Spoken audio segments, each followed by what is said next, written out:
축복합니다. 오늘도 우리를 부르시는 주님 앞에 우리 마음을 열고 함께 찬양하며 나아갑시다. 함께 박수하며 나아갈까요?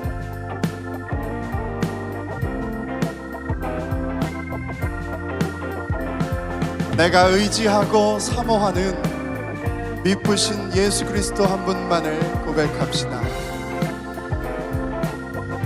내가 늘 의지하는 예수, 나의 상처 입은 심령을 불쌍하게 여기사 위로하여 주시니 미쁘신 나의 좋은 한 번 더 고백합시다.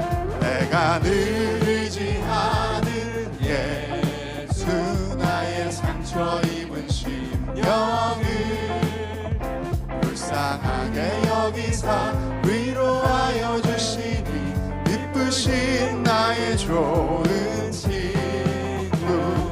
내가 의지하는 예수, 나의 사모하는 친구.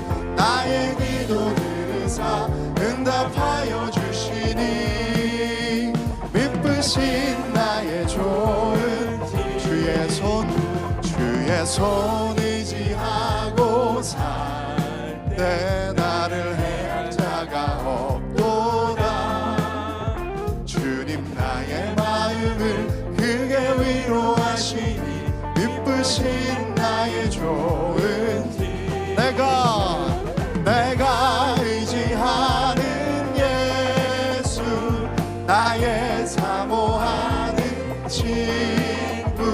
나의 기도 들으사 응답하여 주시니 미쁘신 나의 좋은.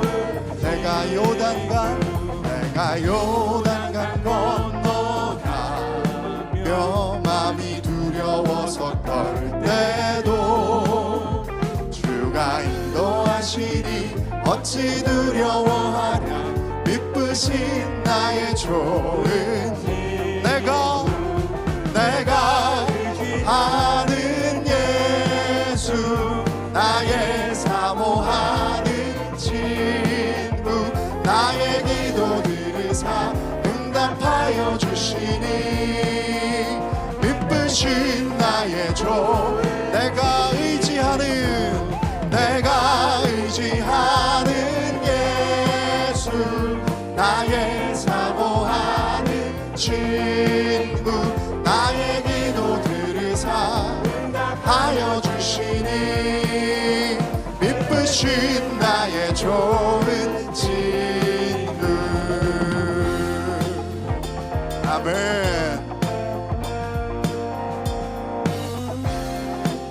이후에 천국 올라가서 천국에 올라가서 모든 성도들과 다 함께 우리들을 구하신 주를 찬양하리라. 미쁘신 나의 내가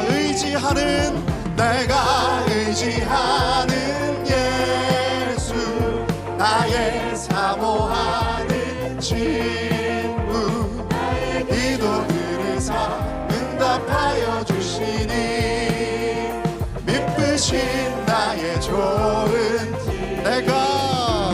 내가 의지하는 예수, 나의 사모하는 친구. 나의 기도 들으사 응답하여 주시니 미쁘신 나의. 한 번 더 고백합시다. 내가 의지하는 예수, 나의 사모하는 친구. 나의 기도 들으사 응답하여 주시니 미쁘신 나의 좋은 친구. 내가 진정으로 사모하는 주님, 계속 찬양합시다. 내 진정 사모하는 친구가 되시는 구주 예수님은 아름다워라. 산 밑에 백합화요 빛나는 새벽별 주님 영원할 길. 한 번 더 고백합시다. 내 진정 사모하는 친구가 되시는 우주 예수님은 아름다워라. 산 밑에 백합화요 빛나는 새벽별 주님 영원할 길 아주 없도다. 내 마음이 아플 적에 큰 위로 되시며 나 외로울 때 좋은 친구라. 주는 저 산 밑에 백합 빛나는 새벽별 이 땅 위에 비길 것이 없도다. 내 마음의 모든 염려 이 세상 고락도 주님 항상 같이 하여 주시고 시험을 당할 때에 악마의 대교를 즉시 물리치사 나를 지키네. 온 세상 날 버려도 주 예수 안 버려 끝까지 나를 돌아보시니. 주는 저 산 밑에 백합 빛나는 새벽별 이 땅 위에 온 세상 날 버려도 온 세상 날 버려도 주 예수 안 버려 끝까지 나를 돌아보시니. 주는 저 산 밑에 백합 빛나는 새벽별 이 땅 위에 비길 것이 없고 내 맘을 다하여서 내 맘을 다하여서 주님을 따르며 길이 나를 사랑하리니. 불이 두렵지 않고 창검도 겁없네 주는 높은 산성 내 방패시라.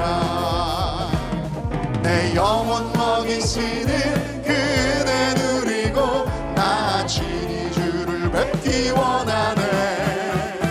주는 저 산 밑에 백합 빛나는 새벽별 이 땅 위에 내 영혼 먹이시는 내 영혼 먹이시는 그대 누리고 나 친히 주를 뵙기 원하네.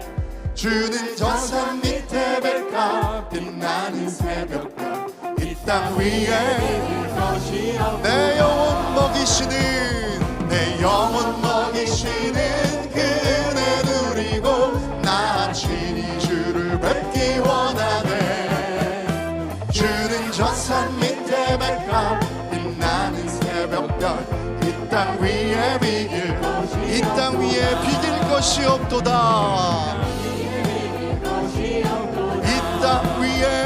이 땅 위에 비길 것이 없도다.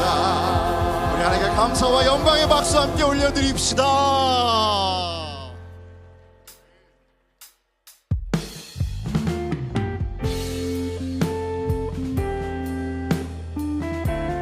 내가 누구이고 어디에서 와서 어디로 가는지 우리 이 찬양의 가사로 함께 고백해 봅시다.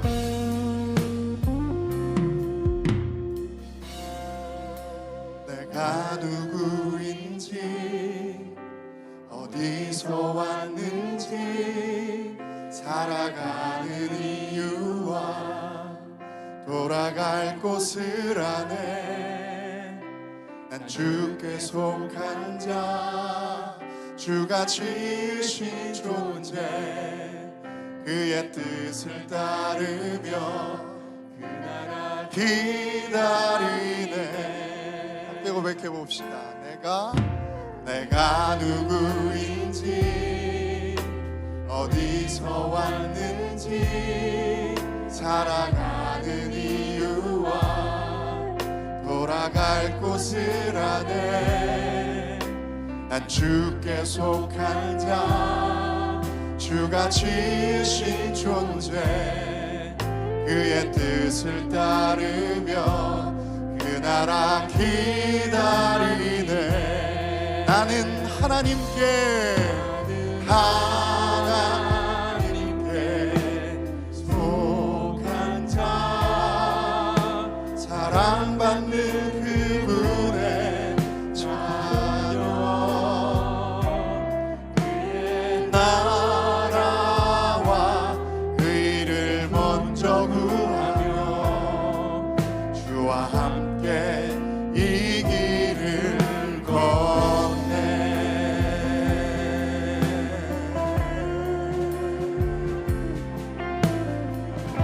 처음부터 한 번 더 고백해 봅시다.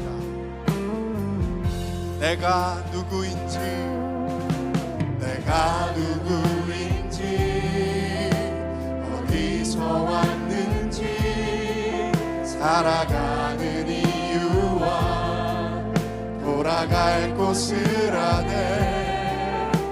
난 주께 속한 자, 주가 지으신 존재, 그의 뜻을 따르며 그 나라 기다리네. 나는 하나님께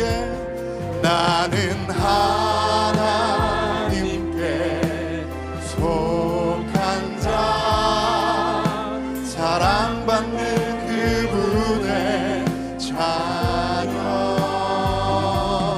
그의 나라와 의를 먼저 구하며 주와 함께 이 길을. 나는 하나님께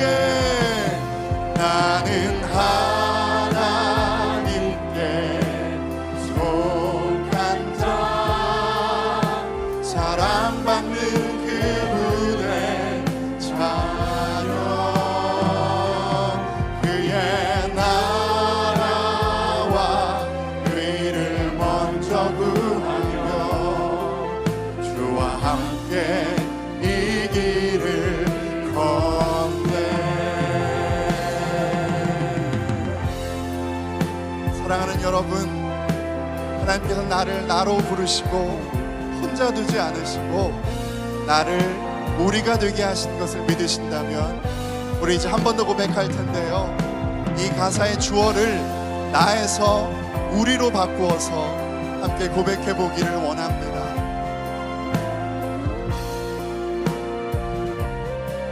함께 고백합시다. 우리가 누구인지,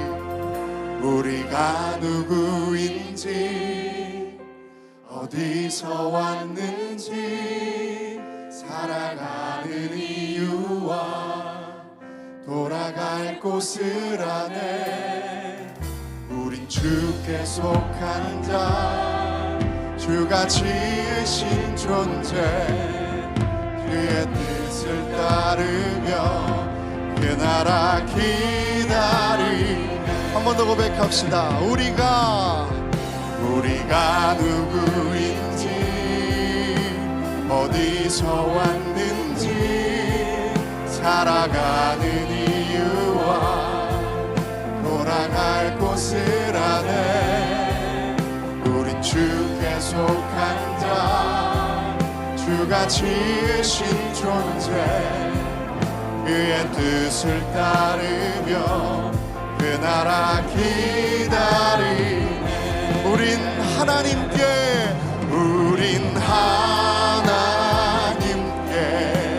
속한 자, 사랑받는 그분의 자녀, 그의 나라와 의를 먼저 구하며 주와 함께 이 길을. 우린 하나님께 속한 자, 하나님께 속한 자, 사랑받는 그분의 자녀, 그의 나라와 의를 먼저 구하며 주와 함께 이 길을. 여러분 자신을 향해서 나는 하나님께 속한 자, 사랑받는 그분의 자녀, 그의 나라와 의를 먼저 구하며 주와 함께 이 길을. 그의 나라와 의를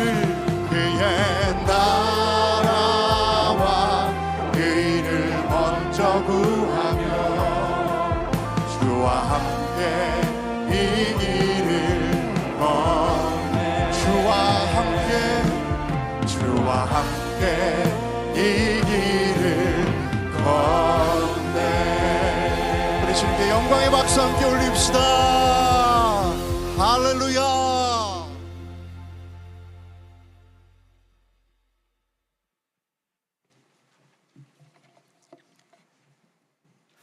영광스러운 주일입니다. 거룩하신 하나님께서 우리를 예배자로 불러주셨습니다. 이제 다 함께 자리에서 일어나셔서 사도신경으로 우리의 신앙을 고백하겠습니다. 함께 고백합니다. 전능하사 천지를 만드신 하나님 아버지를 내가 믿사오며 그 외아들 우리 주 예수 그리스도를 믿사오니 이는 성령으로 잉태하사 동정녀 마리아에게 나시고 본디오 빌라도에게 고난을 받으사 십자가에 못 박혀 죽으시고 장사한 지 사흘 만에 죽은 자 가운데서 다시 살아나시며 하늘에 오르사 전능하신 하나님 우편에 앉아 계시다가 저리로서 산자와 죽은 자를 심판하러 오시리라. 성령을 믿사오며 거룩한 공회와 성도가 서로 교통하는 것과 죄를 사하여 주시는 것과 몸이 다시 사는 것과 영원히 사는 것을 믿사옵나이다. 아멘.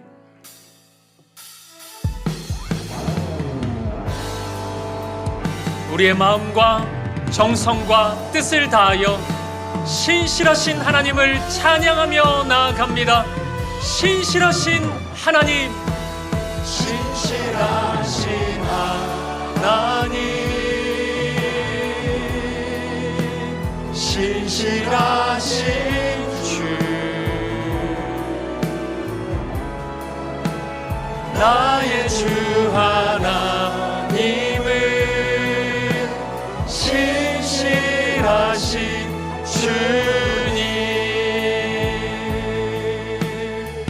주님 보좌 앞에 나가 주님 보좌 앞에 나가 참된 안식과 기쁨 나 누리겠네.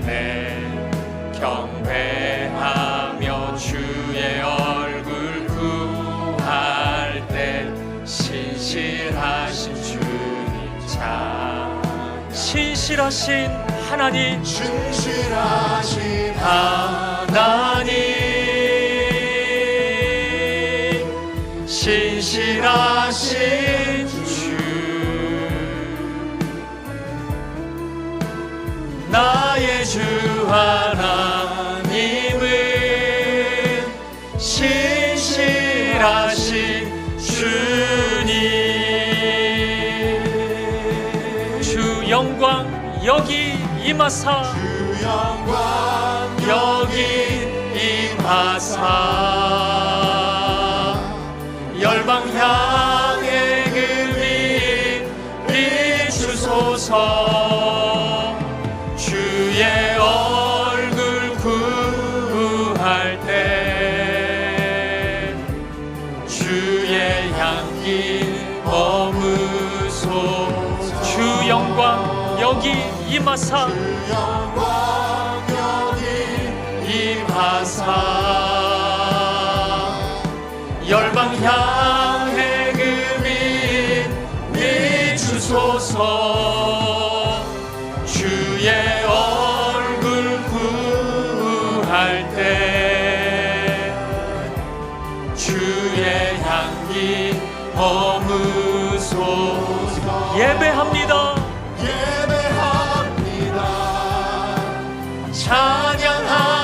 찬양합니다.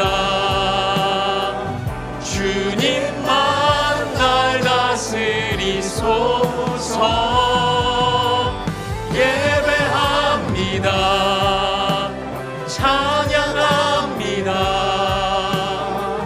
주님 홀로 높임 받으소서. 예배합니다.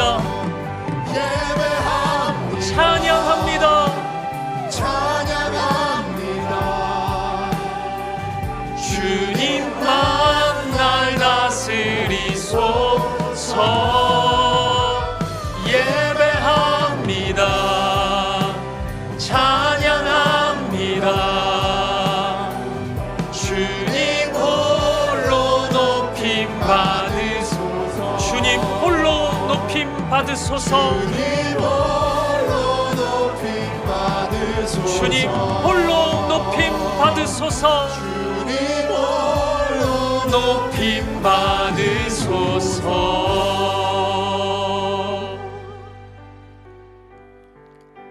예배자로 합당치 못한 우리의 삶을 십자가 앞에 내려놓으며 예배를 위하여 부르짖어 기도하기를 원합니다. 주여 은혜를 부어 주옵소서. 다 같이 통성으로 기도하시겠습니다. 살아계신 하나님 아버지, 오늘도 우리를 사랑하셔서 우리를 하나님 앞으로 불러주시고 하나님을 예배케 하시는 이 은혜와 이 사랑에 진심으로 감사합니다. 마음을 다해 뜻을 다해 힘을 다해 예배하는 이 시간이 되게 하여 주옵소서. 지난 한 주 우리의 삶을 회개합니다. 하나님 사랑 안에 거하지 못했고 하나님 자녀로서 합당치 못했던 우리의 죄와 어둠과 연약함이 있습니다. 회개할 때 주님 우리를 용서하여 주시고 우리를 새롭게 하여 주옵소서. 오늘 우리의 예배 가운데 말씀하여 주옵소서. 말씀의 능력으로 임하여 주시고 은혜와 사랑으로 우리의 마음 채워주시옵소서.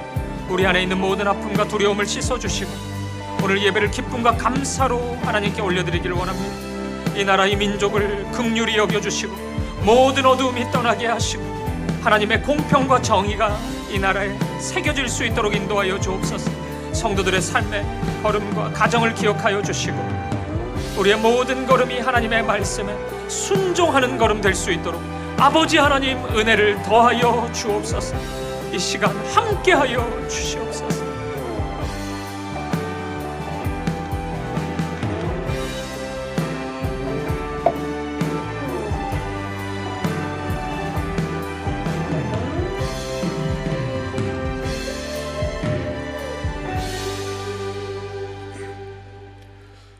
너는 마음을 다하여 여호와를 신뢰하고 내 명철을 의지하지 말라. 너는 범사의 그를 인정하라. 그리하면 내 길을 지도하시리라. 살아계신 하나님 아버지 감사합니다. 저희를 자녀 삼아 주시고 이 자리에 불러주셔서 하나님께 감사와 찬양과 경배를 드리게 해주시니 참 감사합니다. 지난 한 주 동안을 돌아보며 주님 뜻을 구하지 않고 먼저 나의 생각대로 행했던 일들, 주님 말씀대로 살아내지 못했던 저희의 모습을 떠올립니다.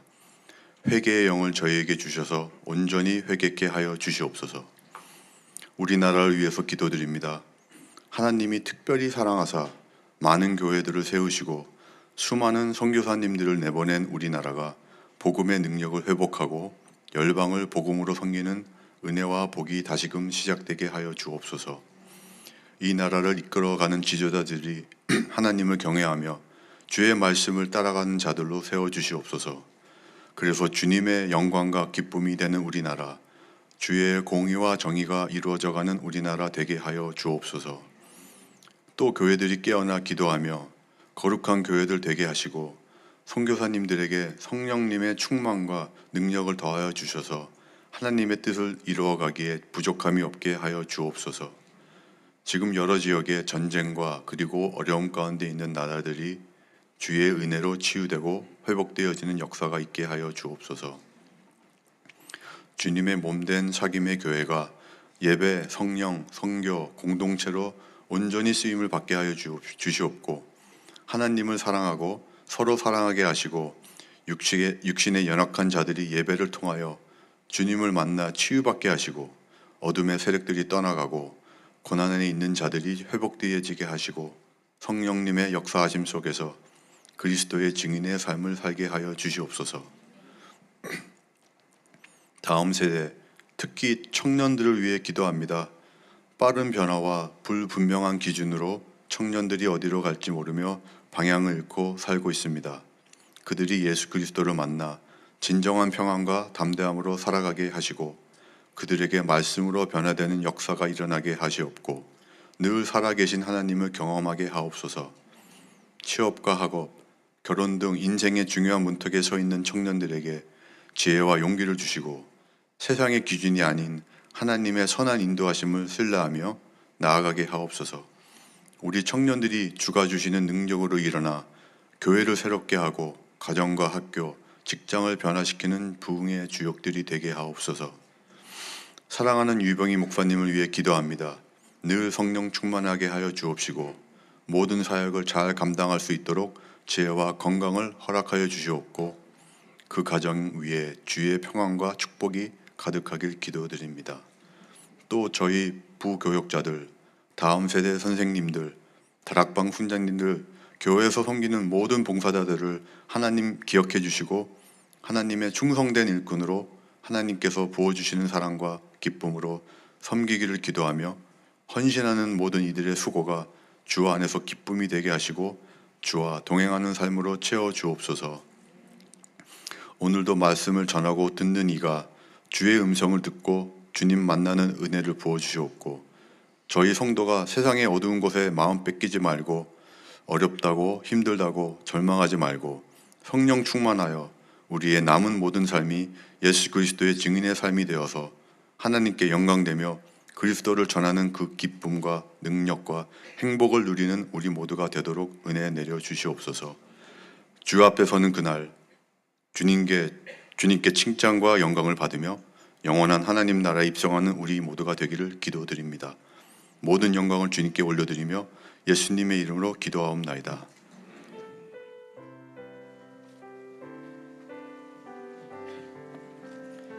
자리에 앉으시겠습니다. 찬송가 96장 1절 4절 함께 찬양하시면서 봉헌하시겠습니다.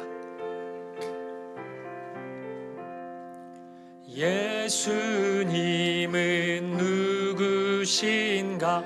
우는 자의 위로와 없는 자의 풍성이며 천한 자의 높음과 잡힌 자의 노임되고 우리 기쁨 되시네. 예수님은 누구신가? 온 교회의 어리와 온 세상의 구주시며 모든 왕의 왕이요 심판하실 주님 되고 우리 영광 되시네. 존귀하신 아버지 하나님, 언제나 우리의 삶을 붙잡아 주시고 우리의 눈물을 닦아 주시고 우리의 기쁨을 더해 주시는 그 사랑과 그 은혜에 감사하며 이 시간 귀한 예물 드립니다. 드려진 물질이 오직 주의 사랑과 주의 은혜를 전하는 하나님의 도구가 되게 하여 주옵소서. 우리 사는 날 동안 오직 주님만을 기쁘시게 하고 주님과 동행하며 주의 은혜를 나눌 수 있는 하나님의 손과 발이 되게 하여 주옵소서. 우리 주 예수 그리스도 이름으로 기도합니다. 아멘. 코이노니아 찬양대 찬양으로 하나님께 영광 돌리겠습니다.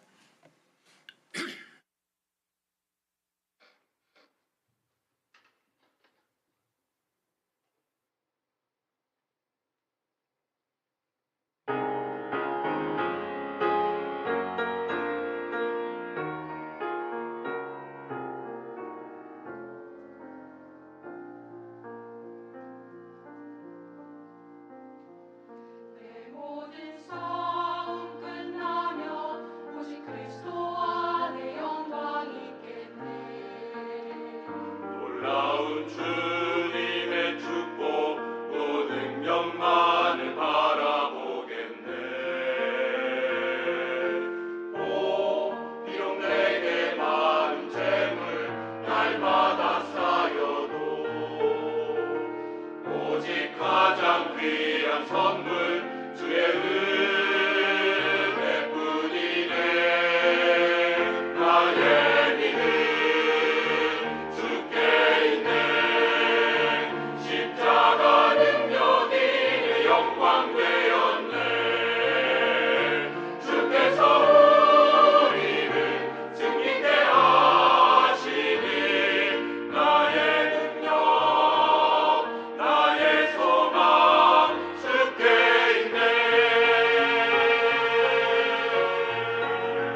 안녕하세요. 6월 첫째 주 주일 소식입니다.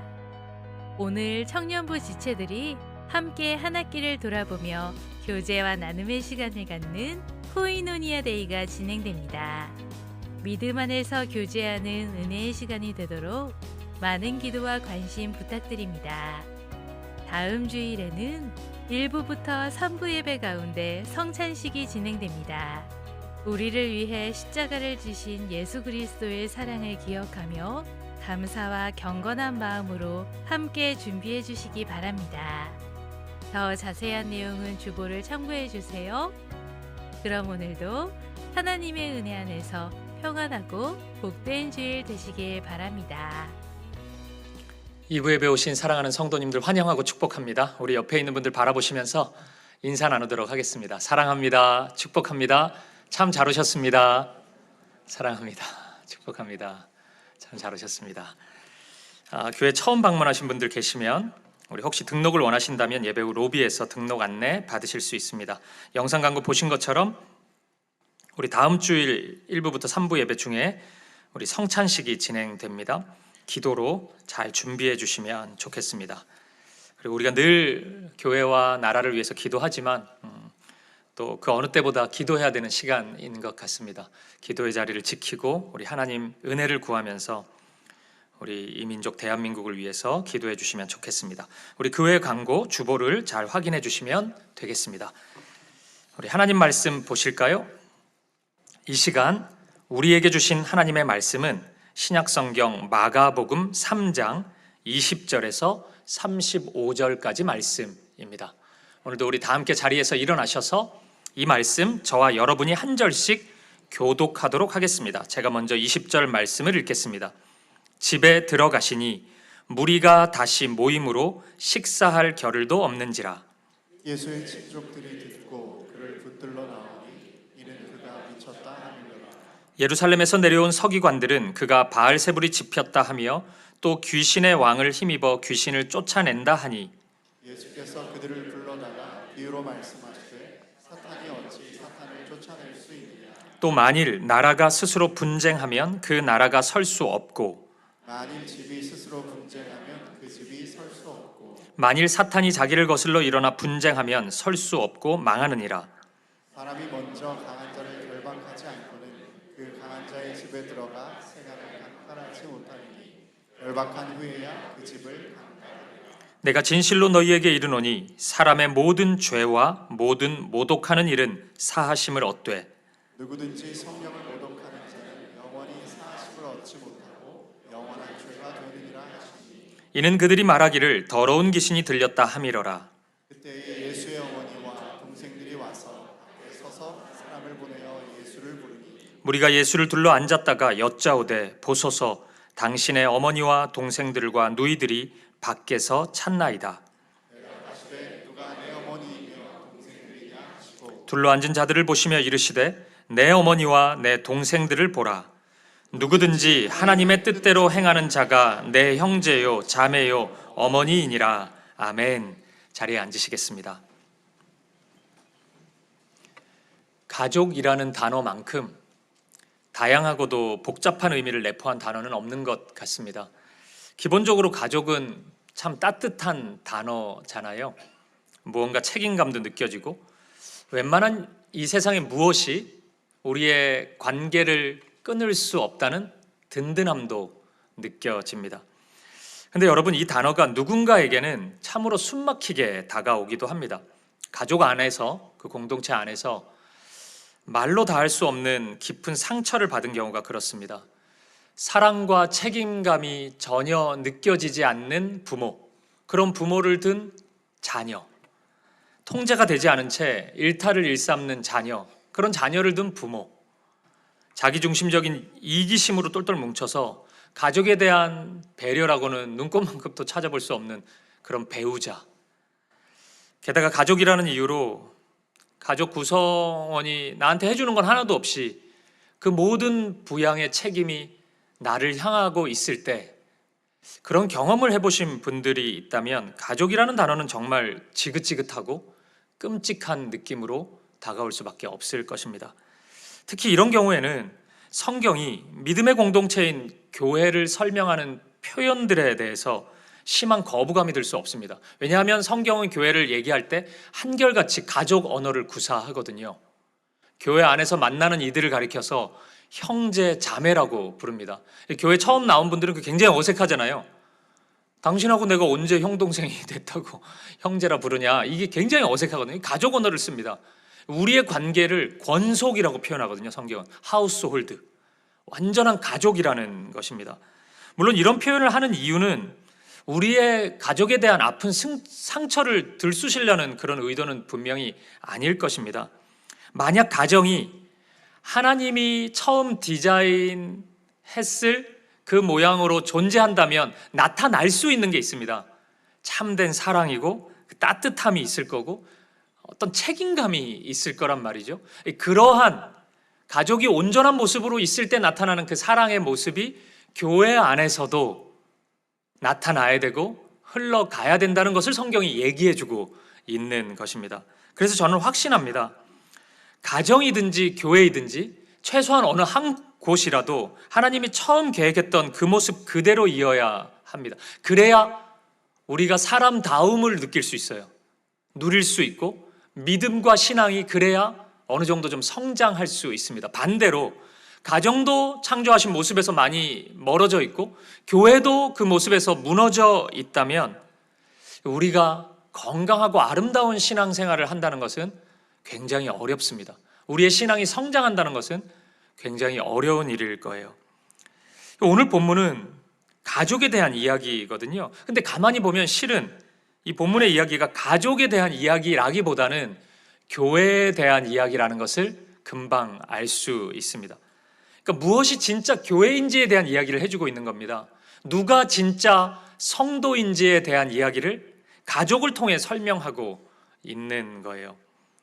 이 말씀을 통해 먼저는 우리가 지난 몇 주 동안 지금까지 살펴봤던 형식적인 신앙의 모습을 돌아봤으면 좋겠습니다. 그게 어떤 행동일 수도 있었고 어떤 포지션일 수도 있었습니다.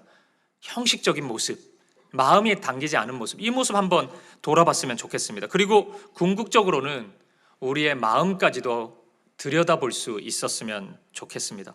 오늘 설교를 통해 이 과정을 잘 거친다면 다음 주 본문을 통해서 이어지는 그 마음에 대한 깊은 이해를 시도해 볼 수 있을 것 같습니다. 우리 다음 주 본문은 우리의 마음에 관한 아주 깊은 이야기이거든요. 우리가 그렇게 연결해서 한 걸음 한 걸음 나아가 볼 수 있기를 바랍니다. 그럼 먼저 오늘 본문 안으로 우리 들어가 보도록 하겠습니다. 본문의 21절은 우리에게 굉장히 충격적인 사건을 소개합니다. 우리 함께 21절을 볼까요? 같이 읽어보죠. 시작. 예수의 친족들이 듣고 그를 붙들러 나오니 이는 그가 미쳤다 하밀러라. 예수의 친족들, 가족들인데 가족들이 몰려와서 예수님을 체포하려고 한 것입니다. 21절에서 읽은 말씀에서 붙들러 나오니, 붙들러 나왔다 이 말이 체포한다는 뜻이거든요. 예수님의 가족들이 어떤 얘기를 듣고 예수님을 체포해서 가두려고 했다는 겁니다. 왜요? 도대체 무슨 이야기를 들은 거죠? 우리가 방금 읽은 21절에 무슨 이야기를 들었는지가 나와 있죠? 무슨 이야기 들었어요? 예수님이 미쳤다는 이야기를 들었습니다. 저는 이 한 구절을 보면서 여러분 가장 먼저 이런 생각 들었습니다. 예수님의 이 땅에서의 사역은 정말 외로우셨겠구나.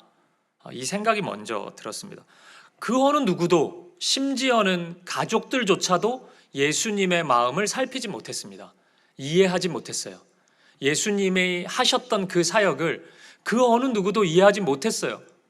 가족들은 이해하지 못한 정도가 아니고 회방하는 정도였습니다. 예수님은 오히려 적극적으로 핍박하는 일에 동참했던 거예요.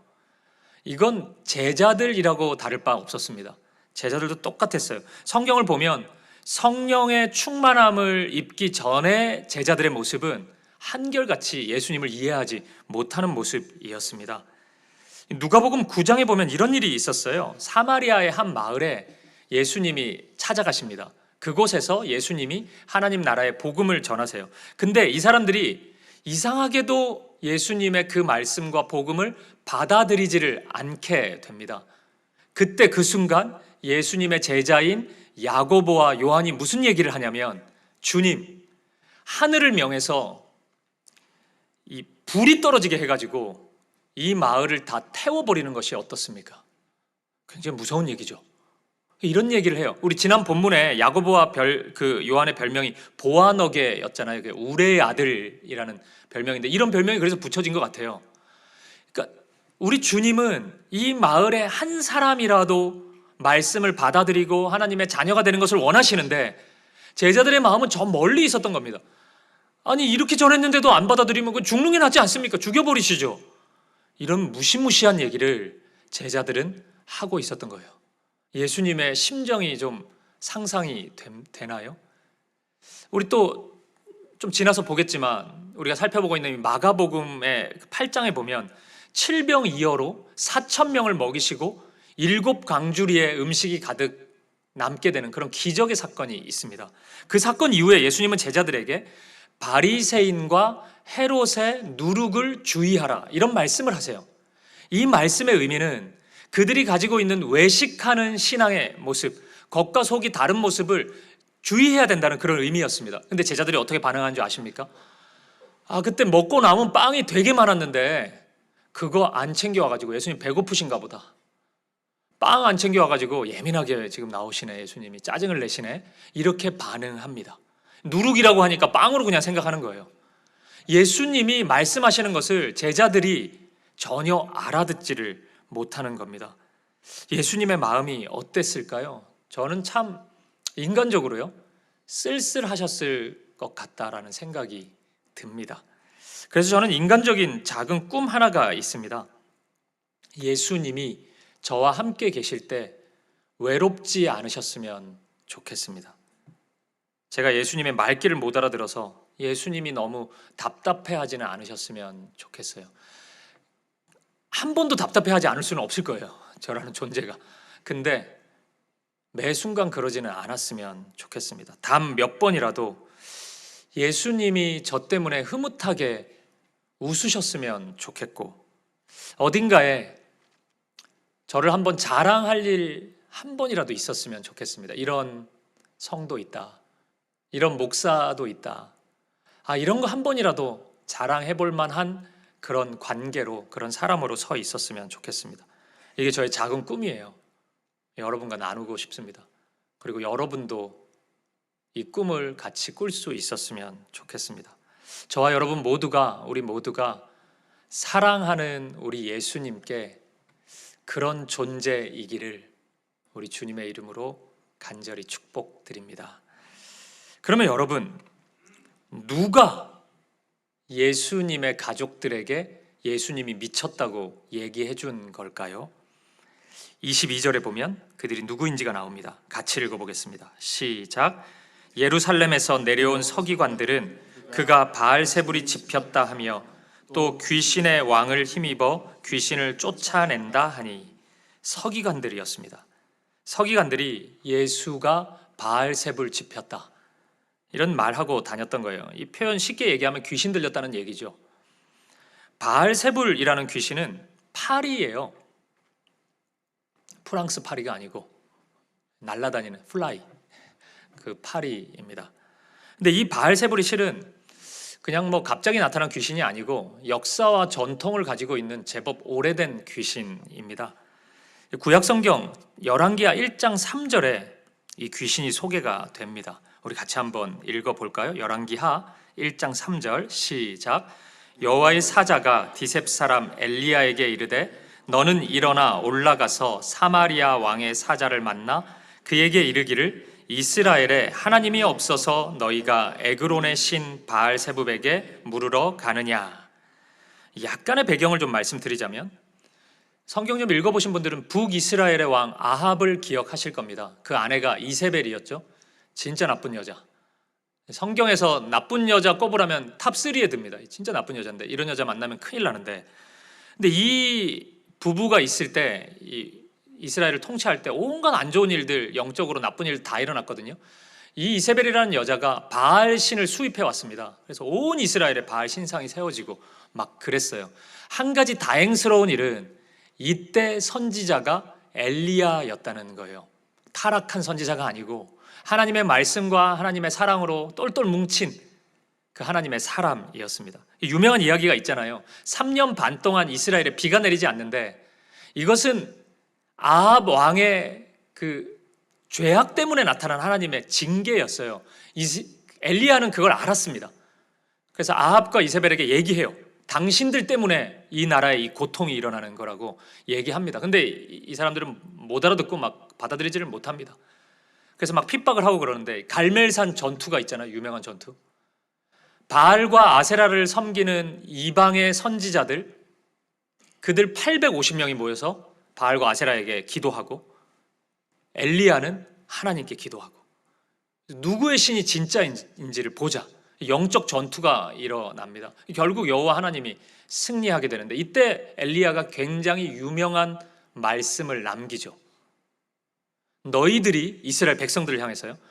언제까지 머뭇머뭇하려느냐.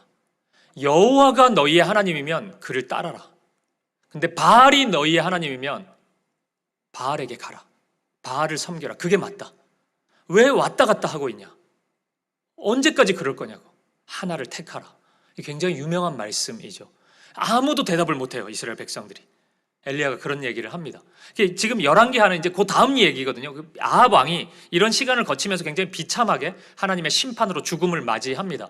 그리고 그 아들 아하시아가 왕이 되는데 이 친구도 뭐 아합 왕 정도까지는 아니지만 아버지 못지않게 우둔하고 미련하고 좀 나쁜 사람인데, 근데 이 아하시아 왕이 어느 날 그 왕궁에서 난간에서 이렇게 서서 뭘 보다가 떨어졌어요.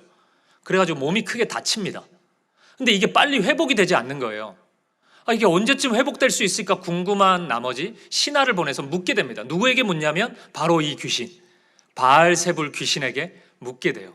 근데 우리가 방금 읽은 것처럼 가는 길에, 신하가 가는 길에 엘리야를 만납니다. 그래서 아주 한 소리 크게 듣잖아요. 어디 이스라엘에 여호와가 없어서 그런 데 가서 지금 물어보고 있냐고. 뭐 하는 거냐고 이렇게 크게 한 소리 듣습니다. 오늘 설교 주제는 아니지만 저도 좀 한 말씀 드리고 싶어요. 어디 가지 마세요, 여러분. 이 강남에도 용한 분들 있다는 얘기를 제가 정보를 매년 듣습니다. 가지 마세요. 어디 우리가 하나님이 없어서 그런 데 갑니까? 그런 데 가서 묻고 있으세요. 하나님께 물으셔요. 여러분 거기 가는 길에 저 만납니다. 제가 평상시에는 되게 온유한 성품이지만 제가 그때는 그렇게 부드럽게 반응해 드릴 수가 없어요. 수모 당하지 마시고 저 만나가지고 여러분 하나님께 기도하십시오. 하나님의 말씀 안에 거하셔요.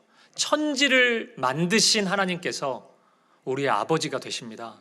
저와 여러분을 선하고 바른 길로 인도하십니다. 하나님 안에 거하시고 하나님을 붙잡을 수 있기를 축복드립니다. 다시 바알세불 이야기로 와서요. 그러니까 이 바알세불은 이 파리입니다. 이제 똥파리. 근데 히브리어로 이 바알세불이라는 뜻이 집주인입니다. 그래서 예수님 당시에 귀신의 왕이라는 이제 호칭을 얻게 되었던 거예요. 주인이니까요. 그래서 예수님께서 오늘 본문 27절과 같은 말씀을 하신 이유가 이 바알세불이라는 그 귀신의 이름에 있는 거예요. 27절 말씀 같이 한번 볼까요? 시작. 사람이 먼저 강한 자를 결박하지 않고는 그 강한 자의 집에 들어가 세간을 강탈하지 못하리니 결박한 후에야 그 집을 강탈하리라. 여기서 강한 자, 강한 자의 집 뭐 이렇게 나오잖아요. 이 집 주인, 이게 바알세불을 가리키는 겁니다. 예수님의 말씀은 굉장히 명쾌해요. 지금 서기관들의 주장은 아까 우리 읽었던 22절의 말씀처럼 예수님이 귀신 들렸다는 겁니다. 바알세불 들렸다는 거예요. 그것도 귀신의 왕. 그래서 귀신을 내쫓고 있다는 거예요. 예수님이 가는 곳마다 너무나 자주 자연스럽게 귀신이 떠나가거든요. 이게 이 종교 지도자들이 보기에는 너무 이례적이고 어색한 거예요. 본인들은 그런 일이 없었는데 예수님의 사역 속에는 계속 그런 일이 나타나니까 굉장히 낯설었는데 이걸 해석하는 겁니다. 귀신들이 막 떠나는 걸 보니까 귀신의 왕 들렸다. 예수가 바알세불 들렸다. 그래가지고 쫓아내는 거 아니냐고. 이렇게 얘기한 거예요. 그때 예수님이 말씀하시는 겁니다. 그게 상식적으로 말이 되냐? 내가 지금 귀신과 대적하고 있는데 내 사역이, 그러면 당연히 귀신의 주인, 대장, 그를 물리쳐야 되는 것이 마땅할 텐데, 근데 오히려 그의 힘을 입어서 그의 졸개들을 물리치고 귀신들을 물리친다고 생각하는 것이 그게 합당하냐? 그게 말이 되는 것이냐? 예수님은 되묻고 있는 거예요. 예수님의 말씀이 맞는 말 아닙니까? 서기관들의 주장은 논리적으로도 결코 받아들이기 힘든 엉뚱한 주장이었습니다.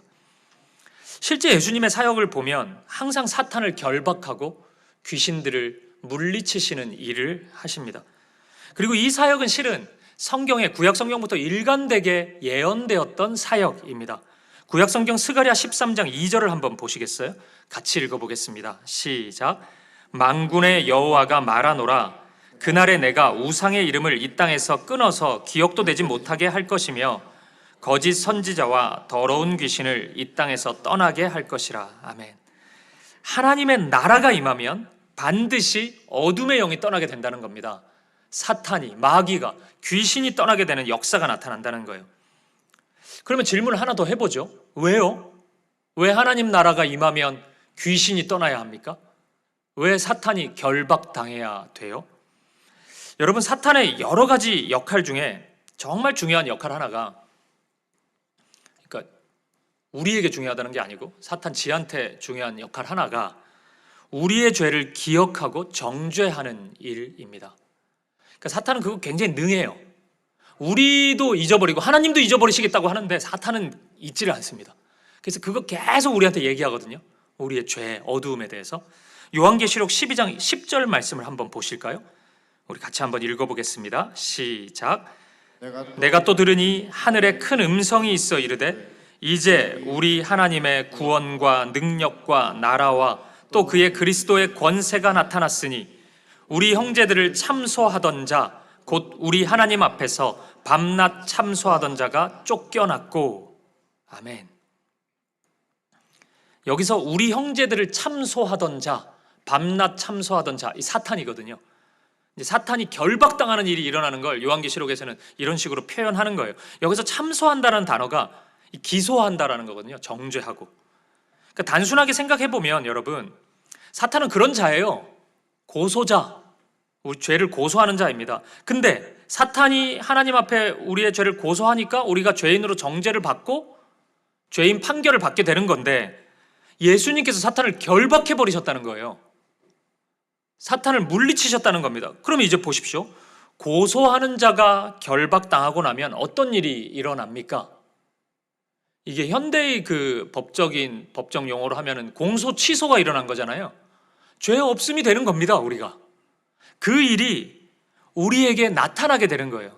죄 용서함, 무죄 선언, 죄 사함, 이것이 발생됩니다. 그래서 우리가 회복이 되는 거거든요. 성경이 그 얘기를 하고 있는 겁니다. 여러분, 이걸 꼭 기억하셔야 돼요. 예수님은 십자가를 향해 우리의 죄만 지고 가신 것이 아닙니다.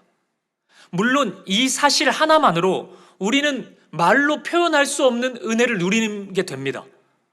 그 말로 표현할 수 없는 선물임이 분명해요. 하지만 그것만 하신 건 아니에요. 무엇 하셨습니까? 바로 그곳에서 십자가에서 사탄을 결박하셨습니다. 마귀를 물리치셨어요. 그 결과 우리는 오늘도 죄를 짓지만 그 죄로 인해 영원한 죽음에 이르지는 않는 것입니다. 그 죄의 정죄함이 우리를 완전히 에워싸서 우리를 무너뜨릴 수는 없는 것이에요. 그것이 놀라운 은혜죠. 그 은혜가 우리에게 나타나게 되는 것입니다. 따라서 예수님은 십자가를 향해 나아가시는 당신의 사역 속에서도 죄 용서를 하시기 전에 마귀를, 사탄을 물리치시는 일을 했던 겁니다. 귀신이 떠나가는 일이 계속 일어났다는 거예요. 그 일 이후에 죄 용서를 선언합니다. 이제 너를 정죄하는 자가 어디 있느냐? 아무도 없다. 너는 이제 자유함을 얻게 되었다. 그 요한복음 8장에서 가늠한 여인이 있을 때 사람들이 막 돌로 던져서 죽이려고 했잖아요, 그 여인을. 그때 예수님이 그들을 물리치신 다음에 너를 정죄하던 자가 어디 있느냐 말씀하시잖아요. 예수님이 우리에게 그 말씀을 하시는 겁니다. 어디 있느냐? 아무도 없습니다. 이제 가서 다시는 죄를 짓지 마라. 너는 자유하게 되었다. 사탄이 없다. 지금 그 말씀을 하시는 겁니다. 그런데 여러분, 바리새인들, 서기관들은 이 아름다운 복음을 조금도 이해하지 못했던 것입니다. 전혀 이해하지 못했어요. 그 결과 말도 안 되는 시비를 겁니다. 예수님의 사역을 무슨 똥파리의 신을 의지해가지고 한다고 모함하고 비난하고 조롱하고, 심지어는 예수님의 가족들까지 동원해가지고 예수님을 괴롭히고 있어요. 왜 이 정도로 괴롭혔을까요? 예수님이 싫었기 때문입니다. 예수님이 빛으로 오셨기 때문에. 빛으로 오셨다는 말씀은요, 어두움에 속해 있는 모든 자들이 거부감이 들 수밖에 없습니다. 그게 다 드러나 버리니까 그래요. 이 정도의 집단 반발이 일어나려면 완전히 어두움에 속해 있어야 됩니다. 약간 속해가지고는 이런 마음이 안 들어요. 예수님에 대해서 완전히 어두움에 속해 있었던 거예요. 예수님이 오니까 우리들이 취했던 영광을 다 빼앗아 가는 것처럼 느껴지거든요. 왜냐하면 이 사람들은 외식하면서 누렸던 것이 되게 많습니다. 그러니까 마음은 까맸는데 겉으로는 빛에 있는 것처럼 보였어요. 그것으로 누렸던 영광이 있었습니다. 그게 예수님이 오시니까 다 드러나 버리거든요. 너무 싫었던 거예요. 당시 종교 지도자들은 아주 우리가 상상할 수 없을 정도로 예수님이 싫었던 겁니다. 그 결과 3장 6절과 같은 결론이 나왔던 거예요. 들어보십시오. 바리새인들이 나가서 곧 헤롯 땅과 함께 어떻게 하여 예수를 죽일까 의논하니라. 이 논리가 설명이 잘 돼 있지는 않은데, 그러니까 무슨 말이냐면, 미워는 할 수 있는데 왜 죽이려고까지 하지? 어두움에 이 정도로 깊이 있으면 이 마음이 듭니다. 예수만 없으면 되는데, 예수만 없으면 드러나지 않는데, 나 아무렇지도 않았는데 예수가 와가지고 나를 다 드러내버리네? 발가벗기는 것 같네? 그 수치, 수모, 내가 가지고 있는 것을 다 잃어버리는 것 같은 그 절망, 다 그 싸구려 절망인데 그것이 그들을 이런 결단을 하도록 만든 것입니다. 그런데 여러분, 이 죽이려는 계획, 이거 참 어둡고 참 더러운 계획이었는데 이건 못지않게 큰 문제가 하나 있습니다. 제가 아까 이 예수님이 귀신 들렸다는 소문의 진원지가 어디라 그랬죠? 서기관들이라 그랬잖아요. 그것은 이들이 이 일을 구체적으로 실천할 수 있는 바리새인들, 서기관들, 이런 사람들요, 그런 힘과 영향력을 가지고 있었다는 거예요. 그게 진짜 문제입니다. 보십시오. 이들이 내뱉는 예수가 귀신 들렸다는 말은 사실은 막말이잖아요. 그 이상 그 이하도 아니지 않습니까? 이거 완전히 음모론이잖아요. 예수가 무슨 예수님이 귀신이 들려요? 근데 희한하게 사람들한테 먹히죠. 심지어는 예수님의 가족들에게도 이게 먹힙니다. 왜요? 왜 먹혀요? 옆집 아저씨가 얘기했다 그러면은 안 듣습니다. 근데 서기관이 얘기를 하잖아요. 서기관은 당시에 걸어다니는 율법 사전이라고 불렸던 사람들인데, 그리고 언뜻 보기엔 너무 거룩해 보였단 말이에요. 그 사람들이 이런 소리를 하니까, 경건하다가 알려진 사람들이 이런 소리를 하니까 어떻게 귀담아 듣지 않을 수가 있습니까? 그러니까 문제가 일어나는 거예요. 서기관들이 이 얘기 안 했으면 이 정도 영향력 없었을 겁니다. 여러분, 사회학에서 이탈 이론이라는 것이 있습니다. 공동체가 특정 행동이나 모습을 범죄로 규정해버리면 그 사람은 하루아침에 범죄자로 낙인 찍히고 한순간에 대중의 희생양이 될 수밖에 없다는 겁니다. 실제로 우리나라에서는 매우 다양한 사회 영역 속에서 이런 일이 일어나고 있잖아요. 진짜 나쁜 일이면은 공동체 합의 속에서 이런 일이 일어나는 게 뭐 큰 문제는 아닐 텐데, 그렇지 않은 결과는 얼마든지 나타날 수 있거든요. 사회 공동체 안에서. 그게 문제가 될 수 있습니다. 이런 프레임에 빠지게 되면 진짜가 보이지 않게 됩니다. 예수님의 사역은요, 여러분, 아무런 색안경을 끼지 않고 보면 누구라도 경탄할 수밖에 없습니다. 누구라도 감사와 찬양과 경배를 올려드릴 수밖에 없어요. 누구라도요. 근데 서기관들의 프레임에 빠지면 그들이 주도하는 이 사회 공동체 속에서 일명 이탈 이론의 함정에 빠져버리게 되면 예수님이 딱 귀신 들린 자로 보이게 됩니다. 이제 그때부터는 경탄이 어디 있습니까? 거기에 귀신 들렸는데 딱 그렇게밖에 안 보여요. 그러니까 예수님의 가족들도 이 프레임에 빠지니까 아주 용기가 생기는 거예요. 이상한 행동에 득달같이 달려들어서 예수님 체포하려고 그러고 막 가두려고 그러고 막 이런 결단이 그들에게 이런 무시무시한 행동이 나타나게 되는 것입니다. 사랑하는 여러분, 저는 우리에게 이런 어리석은 모습이 나타나지 않기를 바랍니다. 정말 바라고 또 바랍니다. 여러분, 성경이 소개하는 많은 교회 중에 딱 이런 모습에 빠져 있는 대표적인 교회가 있습니다. 요한계시록에 소개되어 있는 라오디게아 교회예요. 말씀 한번 볼까요? 요한계시록 3장 17절 18절입니다. 같이 읽어보겠습니다. 시작. 네가 말하기를 나는 부자라 부요하여 부족한 것이 없다 하나 내 공고한 것과 가련한 것과 가난한 것과 눈먼 것과 벌거벗은 것을 알지 못하는도다.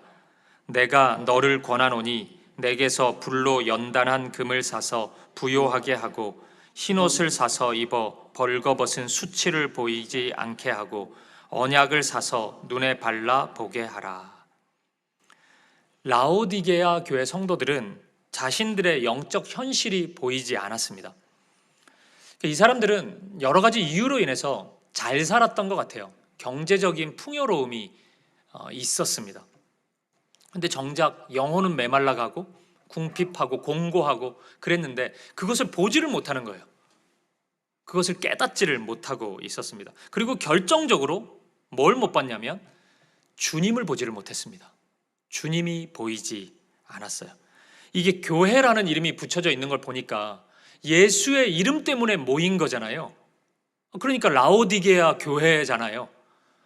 근데 예수가 없어요. 그 교회에는. 예수의 말씀도 들리지 않고 예수의 사역도 나타나지 않고 예수님과 관련된 아무것도 보이지 않고 들리지 않았던 것입니다. 그 결과 예수님과의 관계가 딱 이렇게 되었던 겁니다. 3장 20절, 요한계시록 3장 20절을 보시겠습니다. 같이 읽어보겠습니다. 시작.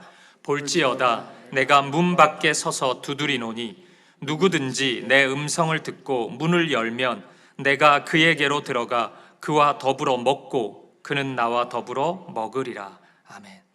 예수님이 문 밖에 서시는 상황이 펼쳐진 겁니다. 그러니까 문을 닫고 있으니까 아무것도 안 보이죠. 아무것도 들리지 않은 겁니다. 그렇다면 여러분, 왜 이렇게 됐을까요? 라오디게아 교회 성도들은 왜 이런 처지에 떨어지게 된 걸까요? 3장 15절 16절을 보세요. 이 말씀도 같이 읽어보겠습니다. 시작. 내가 내 행위를 아노니 내가 차지도 아니하고 뜨겁지도 아니하도다. 내가 차든지 뜨겁든지 하기를 원하노라. 내가 이같이 미지근하여 뜨겁지도 아니하고 차지도 아니하니 내 입에서 너를 토하여 버리리라. 미지근한 신앙이 문제였던 겁니다. 제가 지난 금요 예배 설교 때 나눈 것처럼 사람의 마음이 두 마음이 되는 경우가 있습니다. 한켠에는 하나님이 계시고 한켠에는 이 세상에 무엇이 있는 거예요. 그게 뭐라도 상관없어요. 그게 있어요. 이게 이제 성경이 말씀하는 두 마음인데 하나님은 이런 마음을 우선적으로는 기뻐하지 않으세요. 하나님이 사랑하는 마음이 아니에요. 그리고 결정적으로 이런 마음을 가지면 주님이 보이지 않습니다. 주님이 희미해져요. 말씀이 희미해집니다. 주님의 일하심이 희미해져요. 잘 보이지를 않습니다. 당시 라오디게아 교회가 있었던 이 라오디게아라는 도시는 대표적인 물 부족 도시였거든요. 물이 없었기 때문에 긴 파이프를 연결해가지고 물을 끌어왔는데 이게 먹을 수가 없는 물이었습니다. 이렇게 막 미지근해지고 막 먹으면 구토가 나고, 그래서 이 미지근한 물, 이거는 이 라오디게아 사람들에게 있어서는 먹을 수 없는 대표적인 악취가 나는 이제 물을 상징했거든요. 그래서 이들이 고심 끝에 결정한 것이 골로새 지역에서 분출되던 이 물을 사오는 것이었어요. 그래서 그걸 팔았습니다. 이 물의 특징은 차갑고 시원했어요. 사람들이 이걸 많이 마셨습니다. 그리고 히에라폴리스 도시에서 약용으로 사용되었던 물을 사 먹었습니다. 이 물의 특징은 뜨거웠다는 데 있어요. 그러니까 이들이 마실 만한 물은 차갑든지 뜨겁든지였어요. 미지근한 물은 마실 수가 없었습니다. 구토가 났다고요. 이렇게 보면 여러분, 지금 예수님의 말씀이 굉장히 강한 말씀 아닙니까? 너희들의 모습이, 너희들의 마음 상태가, 너희들의 신앙이 구토가 난다. 내가 도저히 그걸 받아들일 수 없다. 내 안에 너희는 거할 수가 없구나. 주님이 지금 그렇게 말씀하시는 것입니다. 그리고 이 주님의 평가 못지않게 뼈아픈 것은 무엇입니까? 주님을 보지 못하는 것입니다. 주님의 이름으로 모여있는 그들이 주님을 보지 못하고 주님의 말씀을 듣지 못하고 있는 것입니다. 여러분, 이제 그러면 어떻게 해야 합니까? 라오디게아 교회 성도들은 뭐 해야 돼요? 어떻게 해야 해요? 우리 다시 요한계시록 3장 20절을 보시죠. 다시 한번 읽어보겠습니다. 시작. 볼지어다 내가 문 밖에 서서 두드리노니 누구든지 내 음성을 듣고 문을 열면 내가 그에게로 들어가 그와 더불어 먹고 그는 나와 더불어 먹으리라. 아멘. 마음의 문을, 삶의 문을 여는 것입니다. 제가 일전에 이 말씀 한 구절을 설명해 드린 적이 있죠. 여러분, 우리 주님이 강제로 우리 마음의 문을 여실 수 있습니다. 그거 못 여시는데 주님이시겠습니까? 그냥 열고 들어오실 수 있어요. 그리고 그게 우리한테 더 낫습니다. 사실은 더 좋은 일이에요. 좀 강제적으로 오셔야 됩니다. 사실은 우리의 마음과 삶을 보면. 근데 주님이 그렇게 하지 않으시죠. 문 밖에 서서 기다리시죠. 왜요? 우리 때문이에요. 그렇게 문을 벌컥 열고 들어오시면 우리가 예수님을 오해한단 말입니다. 우리의 죄성이 이상하게 발현되어 가지고 예수님의 사역을 폭력이라고 얘기해 버려요. 예수님이 날 강압한다고 이상한 소리를 하고 다닌다고요. 이상한 생각을 한다고요. 그 사랑, 그 아름다운 사랑 있는 그대로 받아들이지를 못한단 말입니다. 우리의 왜곡된 마음이, 그 자존심이 우리를 그렇게 만든다고요. 주님이 그거 배려해 주십니다. 그래서 문을 막 열지 않으세요. 그래서 여러분, 문은 우리가 여는 게 맞아요. 주님이 열지 못하시기 때문에 우리가 열어드려야 되는 게 아니고 우리가 여는 게 맞습니다. 삶의 문은, 마음의 문은 저와 여러분이 열어드려야 합니다. 그러면 주님이 들어오십니다. 그리고 우리와 더불어 먹고 마십니다. 뭘 먹어요? 생명의 말씀을 우리가 함께 먹게 되는 것입니다. 그 말씀을 이제 먹었으니 따라가게 되는 것입니다. 오늘 우리가 그럴 수 있기를 바라요. 그렇게 주님을 모시고 주님 안에서 주의 말씀을 먹을 수 있고 그 말씀대로 따라갈 수 있길 바랍니다. 그러면 여러분, 보입니다. 주님이 보이고 주님이 안 계셨던 게 아니라고요. 주님의 일하심이 보입니다. 주님이 아무 일도 안 하셨던 게 아니라고요. 그게 보입니다. 주님의 음성이 들립니다. 주의 사랑이 분명히 보일 것입니다. 다시요, 여러분. 이 출발이 뭐라고요? 말씀 안에 거하는 것부터입니다. 사랑하는 여러분, 저는 한 명의 목사로서 하나님께서 당신의 말씀을 우리에게 성경책의 형식으로 주신 이유를 잊지 않으려고 합니다. 그 이유가 뭐겠어요? 읽으라는 겁니다. 성경책을. 이 성경은 에스겔서나 요한계시록을 보면은 그 말씀을 읽는 행위를 이 말씀을 먹으라 이렇게 표현하거든요. 왜냐하면 이게 생명이기 때문에 그래요. 이 말씀을 읽는 방식이고 듣는 방식인 것 같은데 이게 우리 안에 들어오면 생명으로 역사하게 됩니다. 이 말씀 안에 우리가 알아야 될 모든 고상한 지식이 다 담겨 있습니다. 하나님이 누구이신지, 하나님이 우리 안에서 행하시는 일이 무엇인지, 그분의 뜻과 계획이 무엇인지, 나에게 왜 이 아름다운 선물을 주셨는지, 또는 나에게 왜 이 고난을 주셨는지 성경이 말씀해 주고 있습니다. 우리가 알아야 될 모든 것을 얘기해 주고 있어요. 그래서 저는 좋은 신앙이 그리 어려운 것 아니라고 생각합니다. 먼저는 말씀을 온전히 믿고요. 그 말씀을 가까이 하는 겁니다. 그 다음은 그리고 그 말씀대로 살아가는 거예요. 그게 좋은 신앙입니다. 아름다운 신앙이에요. 그리고 여기서 진짜 중요한 것은 그 동기가 주님을 사랑하는 것이어야 합니다. 제가 왜 이 동기를 지금 강조하고 싶냐면 오늘 말씀에 나오는 이 서기관들, 바리새인들, 이 사람들의 모습 때문이에요. 이 사람들은 말씀을 가까이 했단 말이에요. 그러면은 말씀을 믿는 것, 사랑하는 것, 순종하는 것 당연히 연결돼야 될 것 같은데 이 사람들은 그러지 않았거든요. 말씀을 믿지 않았습니다. 서기관들은 말씀 믿지 않았어요. 말씀을 사랑하지 않았습니다. 그리고 순종하고자 하는 생각도 전혀 없었어요. 근데 가까이는 했어요. 이게 되게 이상한 모습이잖아요. 믿지도 않고 사랑하지도 않고 그대로 살 것도 아닌데 왜 가까이 했을까요? 그게 직업이에요, 이 사람들은. 그렇게 해야 돈도 벌고 명예도 얻고 권력도 얻을 수 있으니까요. 뭐 하나 얻어낼 것이 있었기 때문에 그 자리에 있었던 겁니다. 이런 사람이 지도자가 되면은 그 공동체가 무너지는 거예요, 여러분. 교회는 당연하고 이 세상도 그렇습니다. 그러면 무너지는 겁니다. 서기관들은 가까이는 하는데 사랑이 없어요. 누구보다도 말씀으로부터 멀리 떨어져 있던 사람들이었습니다. 사랑하는 여러분, 권면드리고 싶습니다. 말씀을 가까이 하셔요. 말씀을 믿으십시오. 말씀대로 순종해 보십시오. 근데 그 동기, 주님을 사랑하는 마음으로 그렇게 하셔요. 오직 주님을 사랑하기 때문에 그 말씀을 붙잡을 수 있길 바라요. 왜 이 말씀에 순종하냐고요? 주님을 사랑하기 때문에, 주님이 주신 말씀이기 때문에 우리가 그 말씀 안으로 나아갈 수 있길 바랍니다. 그러면 주님이 보일 것입니다.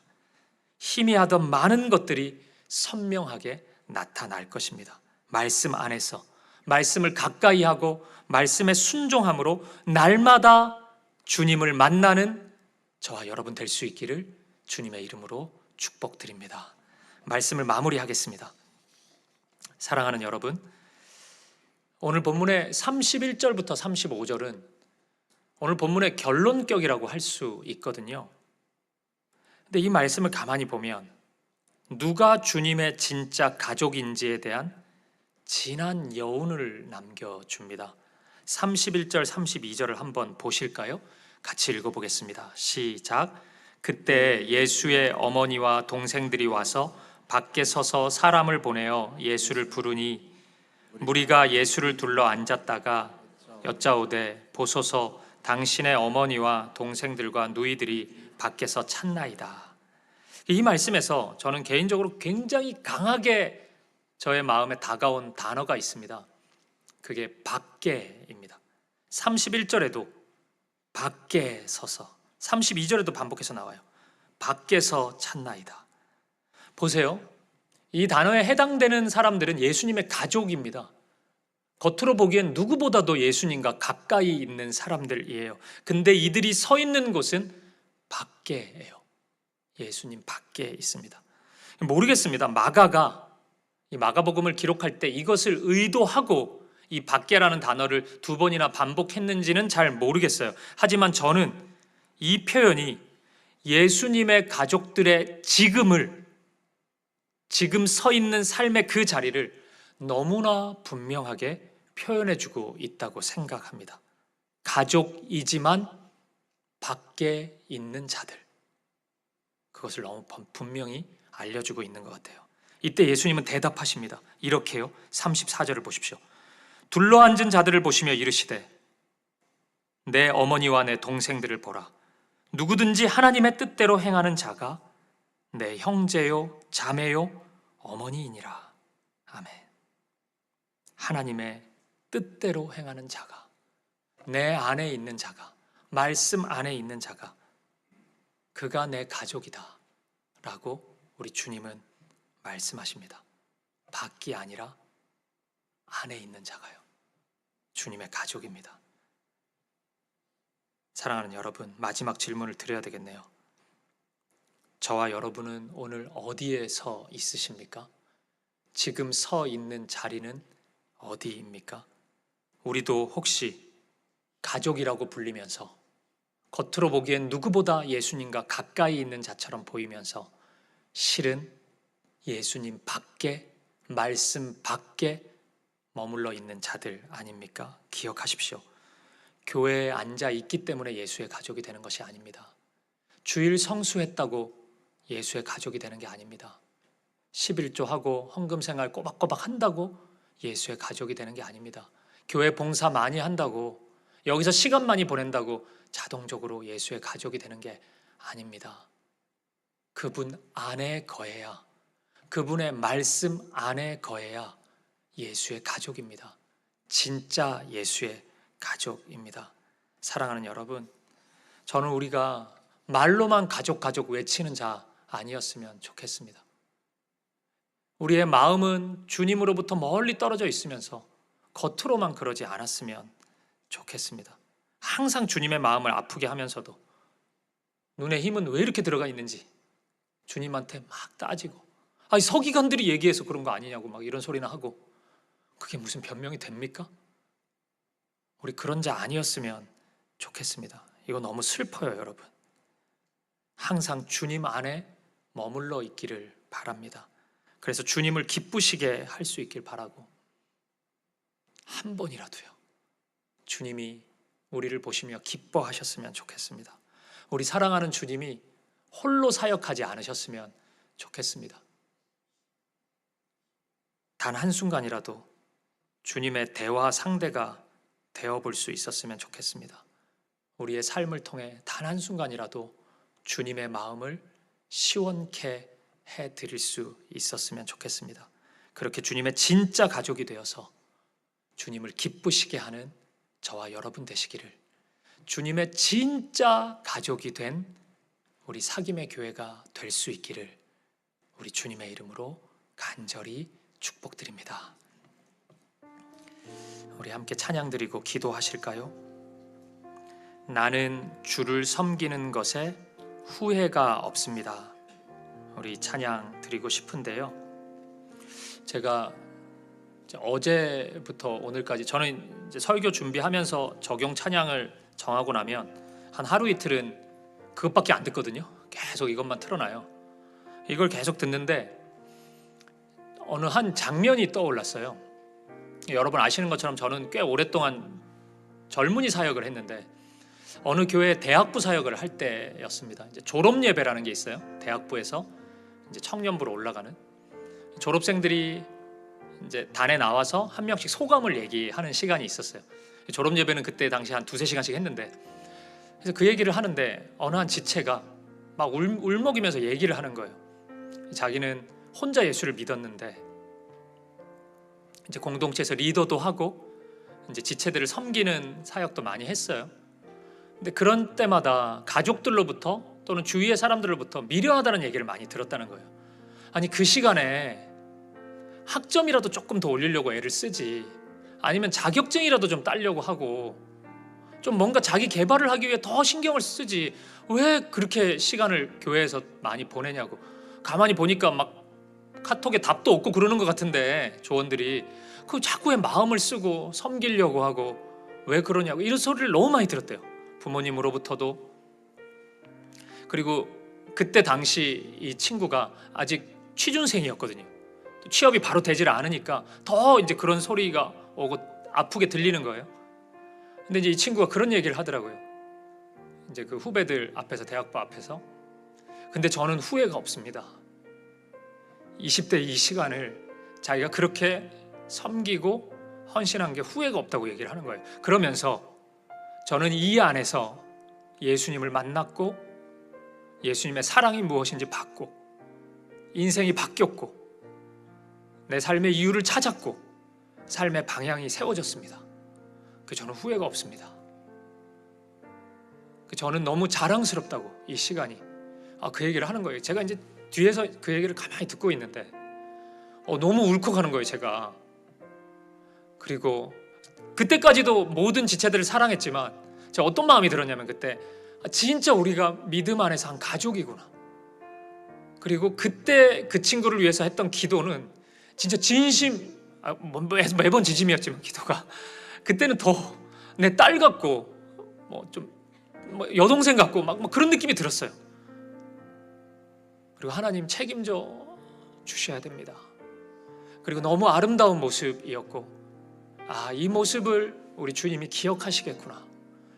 그리고 누군가는 저 20대의 모습을 조금은 예수 밖에 있지 뭐 하려고 그 예수 안에서 저렇게 그 황금 같은 시간을, 청춘을 그렇게 보냈나 하겠지만 가장 빛나는 시간이었구나. 저는 확신했습니다. 그 주님의 마음이, 저는 그때 제가 가졌던 마음이 주님이 주신 마음이라는 확신이 있었어요.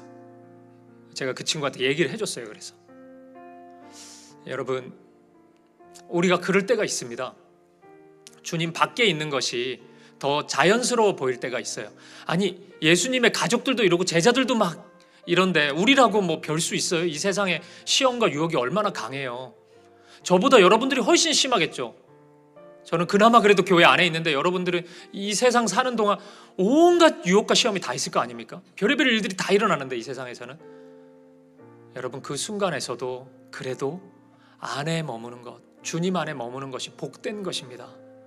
아름다운 일이고 가치 있는 일이에요. 여러분, 이 찬양 들으면서 오늘 우리의 믿음의 고백이 되었으면 좋겠고, 오늘 우리의 하나님 앞에서의 우리의 삶에 대한 강구였으면 좋겠습니다. 여러분, 밖은 추워요. 주님 안이 따뜻합니다. 우리 주님 안으로 나아갑시다. 그리고 그렇게 살기로 결단합시다. 또 그 삶을 자랑합시다. 그리고 주님의 그 사랑을 확인합시다. 우리 이 찬양 그 마음으로 하나님께 올려드리겠습니다. 이렇게 고백하시죠. 나의 평생에 가장 복된 일은, 나의 평생에 가장 복된 일은 내가 예수님을 만난 것이라. 나의 평생에 강렬한 일은 내가 예수님을 주로 섬긴 것이라. 이 세상 살 동안, 이 세상 살 동안 내가 걷는 길이 때론 험하여서 넘어질 때도 주의 강한 손이 나를 붙드시니, 나는 예수님만 주로 섬기며, 나는 주를 섬기는 것에 후회가 없습니다. 나는 주를 섬기는 것에 후회가 없습니다. 내가 걸어온 모든 시간 주의 은혜니, 내가 걸어갈 모든 날도 주만 섬기며 살리. 오직 예수 이름 부르며 살아가리라. 우리 처음부터 다시 한번 고백하며 나아가실까요?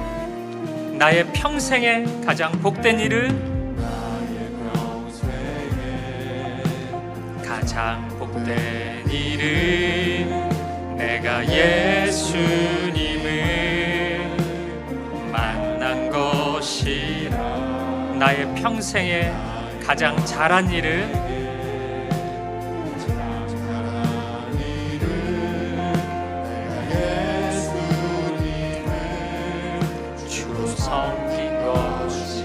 이 세상 살 동안, 세상 살 동안 내가 걷는 길이 때론 험하여서 넘어질 때도 주의 강한 손이 우리를 붙들어 주십니다. 아멘. 나는 예수님만 주로 섬기며, 나는 주를 섬기는 것에 후회가 없습니다. 나는 주를 섬기는 것에 후회가 없습니다. 내가 걸어온 모든 시간 다 주의 은혜니, 내가 걸어갈 주만 섬기며 살리 오직 예수 이름 부르며 살아가리. 이것이 나의 간증이요 나의 간증이요 이것이 나의 찬송일세. 나 사는 동안 끊임없이 주를 찬송. 우리 한 번 더. 이것이 나의 간증이요 이것이 나의 간증이요 이것이 나의 찬송일세. 나 사는 동안 끊임없이 구주를 찬송하리로다.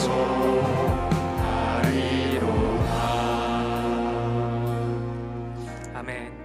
우리 이 시간 함께 기도하며 나아갈 때 여러분, 우리는 어디에 서 있어요? 우리가 이런 자 아닙니까? 겉으로 보기에는 예수님과 참 가까워 보이는데 실은 우리의 속사람은 예수님 밖에 있는 자 아니에요? 말씀 밖에 있는 자 아닙니까? 예수님이 밖에 서 계신 거 아니에요?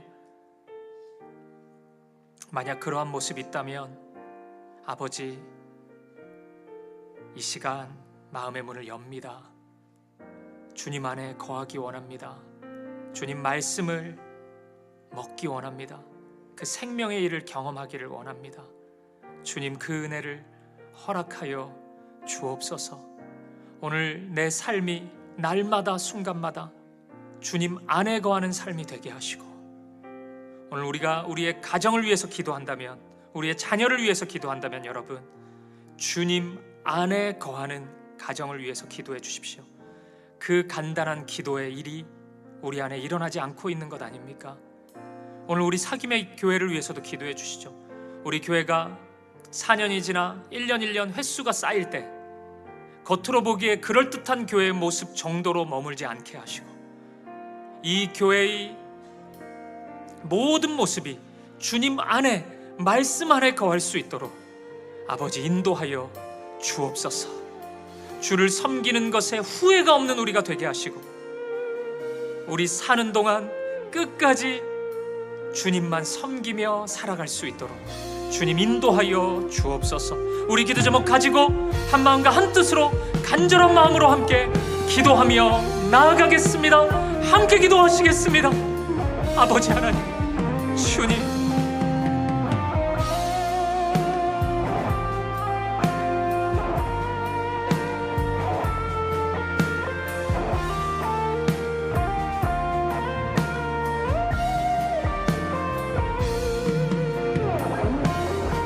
주님 아버지, 밖에 있었습니다. 우리의 마음이, 우리의 삶이 그랬습니다. 주님 안에 거하게 하여 주시옵소서. 주님 인도하여 주시옵소서. 주님 붙잡아 주시옵소서. 인도하여 주시옵소서. 말씀 안에 거하는 우리가 되게 하여 주옵소서. 우리 다 함께 자리에서 일어나셔서 우리 함께 고백하며 나아가겠습니다. 나는 주를 섬기는 것에 후회가 없습니다. 나는 주를 섬기는 것에 후회가 없습니다. 내가 걸어온 모든 시간 다 주의 은혜니, 내가 걸어갈 모든 날도 주만 섬기며 살리 오직 예수 이름 부르며. 우리 한 번 더 고백합시다. 나는 주를 섬기는 것에 후회가 없습니다. 주를 섬기는 것에 후회가 없습니다. 내가 걸어온 모든 시간 다 주의 은혜니, 내가 걸어간 모든 날도 주만 섬기며 살리 오직 예수 이름 부르며 살아가리라.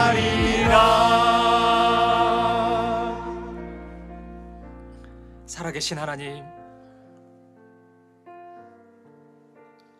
주님 안에, 말씀 안에 거하고 싶습니다. 우리를 인도하여 주옵소서.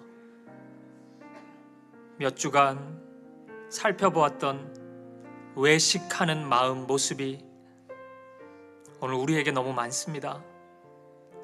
누군가가 보면 꼭 주님 안에 있는 것처럼 보이지만 주님이 아시고 내가 압니다. 생각과 마음의 방향이, 내 말의 모든 내용들이, 나의 행동이 주님 밖에 있습니다. 주님, 이런 나를 용서하시고 긍휼히 여겨주시고 주님 안으로 인도하여 주옵소서. 주님을 기쁘시게 하기를 원합니다.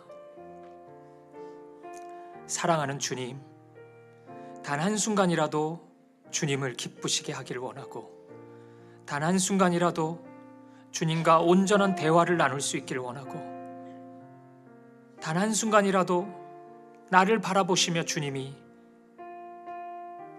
마음이 시원함을 느끼기를 원합니다. 부족하지만, 여전히 연약하지만 주님, 내가 그런 주님의 동역자가 되기를 원합니다. 주님 인도하여 주옵소서. 주님, 나의 삶을 인도하여 주시고 우리의 가정을 인도하여 주옵소서. 사랑하는 가족들이, 우리의 자녀들이 주님 안에 거하게 하여 주옵소서. 우리 사김의 교회를 붙잡아 주옵소서. 겉으로만 그럴듯한 모습으로 세워지는 교회가 아니라 언제나 어디서나 매 순간 주님 안에, 말씀 안에 거하는 교회가 되게 하여 주옵소서. 그렇게 오직 예수의 이름만을 부르며 살아가는 우리 모두가 되게 하여 주옵소서.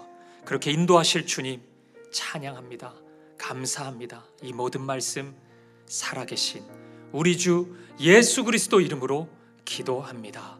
아멘. 이제는 우리 주 예수 그리스도의 은혜와 하나님 아버지의 사랑과 성령의 아름다운 사귐이 주님 밖이 아니라 오직 주님 안에 거함으로 주님을 단 한순간이라도 기쁘시게 하기를 소망하는 사랑하는 사김의 교회 성도님들 머리머리 위에, 이들의 가정과 이들의 자녀들 가운데, 이 사김의 교회 가운데, 이 민족 대한민국 가운데 이제로부터 영원까지 함께 있을지어다. 아멘. 아멘. 아멘.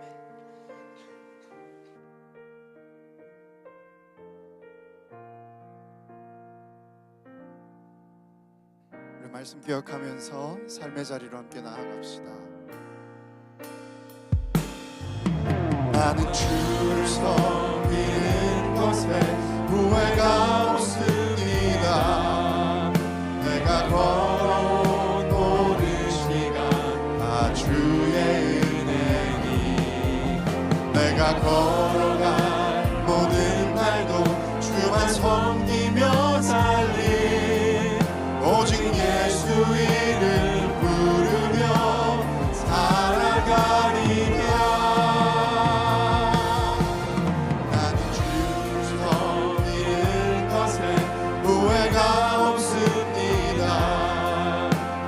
걸어온 모든 시간 다 주의 은혜니, 내가 걸어갈 모든 날도 주만 섬기며 살리, 오직 예수 이름 부르며 살아가리라. 나는 주를 섬기는 것에 후회가 내가 걸어온 모든 시간 다 주의